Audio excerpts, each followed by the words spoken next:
back to Quick Chats, and today we're in another beautiful, sunny southeast Queensland area known as the Wivenhoe region.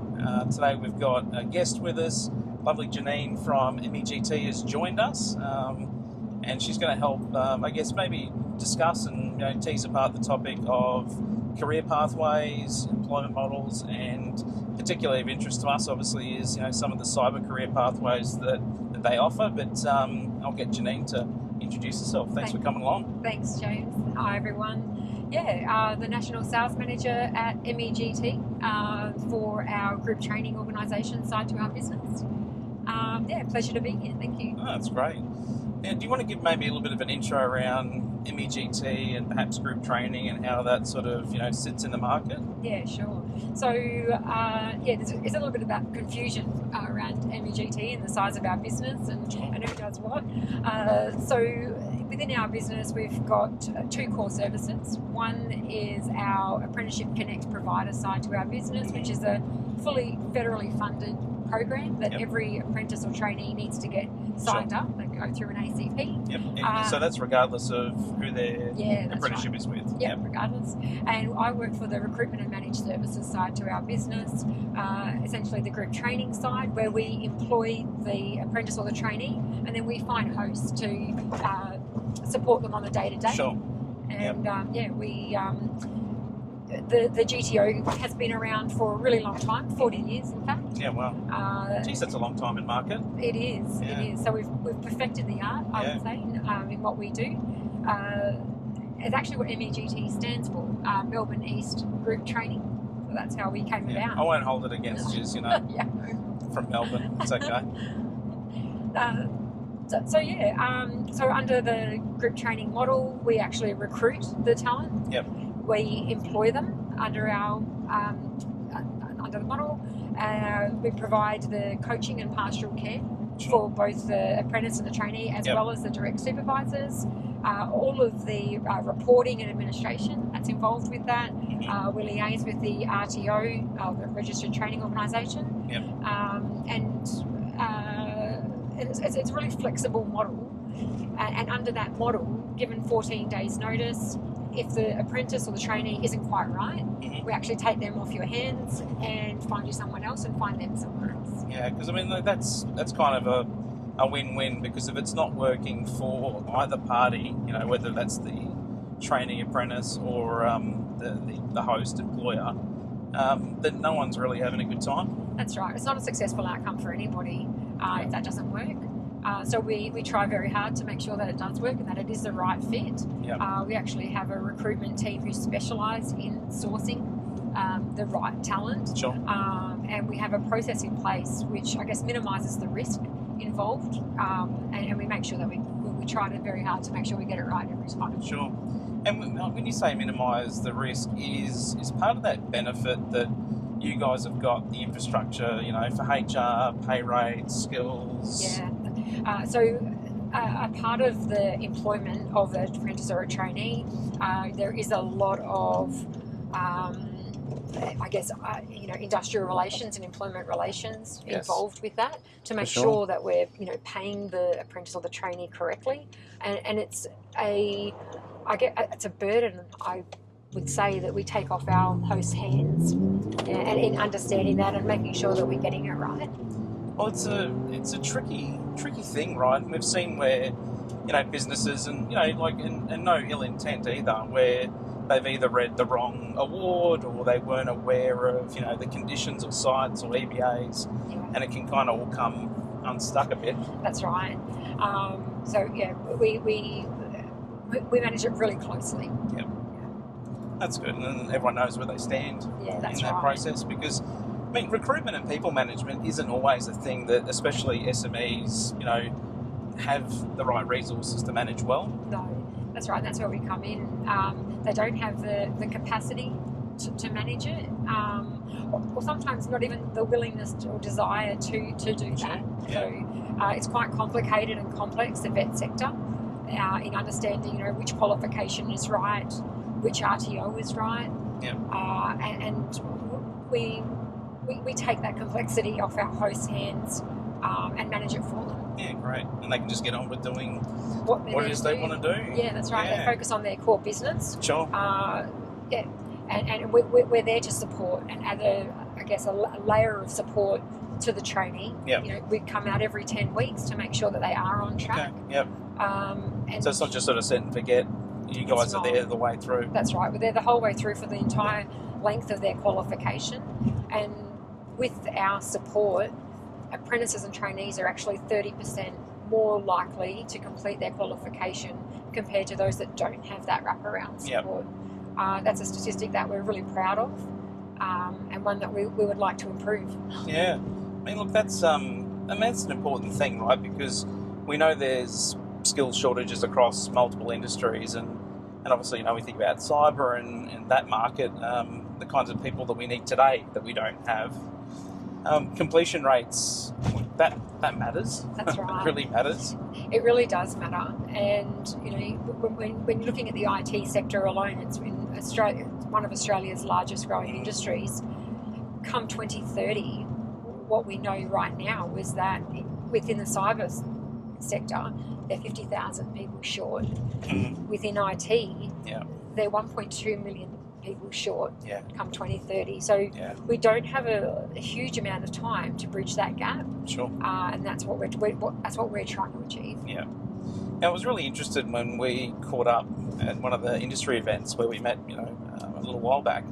But, you know, you're mentioning some of the cyber career pathways, and obviously that kind of got our immediate ear. And, I mean, one of the reasons we wanted to have you on today was to kind of understand that a bit more, because there's kind of been, I guess, a history around the technology and digital career pathway sphere being a bit more oriented towards academia and maybe perhaps university pathways, although TAFE's been around a long time. The kind of, you know, career traineeships that you guys offer, you know, what does that look like? Yeah. So one of the products that we're really proud of is our Microsoft traineeship, which is a certificate for in IT with Microsoft micro-credentials. Right. There's a suite of 21 micro-credentials to choose from. So it's not a one-size-fits-all. Sure. Those micro-credentials can be chosen 12 months into the traineeship. Right. So that aligns with the traineeship, with the trainee. It aligns with the business or the host as well, where they have differing business needs. And those micro-credentials could be cybersecurity, could be AI, it could be more traditional, so networking, database, Python, cloud type micro-credentials. There's a huge range that it makes the traineeship more exciting as well. Yeah. So it's a bit more a la carte than just sort of one stream. That's right. Yeah.